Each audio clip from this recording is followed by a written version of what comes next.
કમલેશભાઈ હું છું કે આ જે દેશી ઝૂંપડા છે એ મને અહીંયા જોવા મળે છે, શાયદ ક્યાંય બીજે નથી જોવા મળતા. તમારું શું માનવું છે?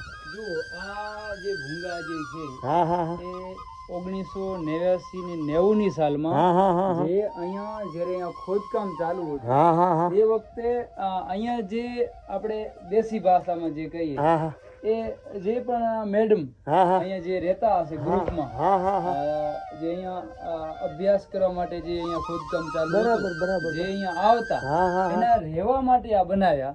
હા. અને આ આપણે દેશી આપણે કચ્છની ઓળખ આપણે જે ઝૂંપડી કહીએ ભૂંગા કહીએ હા હા એ ક્યારે પણ ભૂકંપ આવે હા. તો આને કાંઈ ના થાય અને ક્યારે માણસ અહીંયા રહેતો હોય એને નુકસાન ના થાય. અને એની ચારે બાજુની દિવાલ જે આપણે ગાર માટીથી બનાવેલી છે આ તો કે ને કે આપણા દેશી માણસોનું જ આ છે ભાતીગઢ ભૂમિકાના ભાતીગઢ નિશાન. અને આ ટેમ્પરેચરને મેન્ટેન કરે. જ્યારે વધારે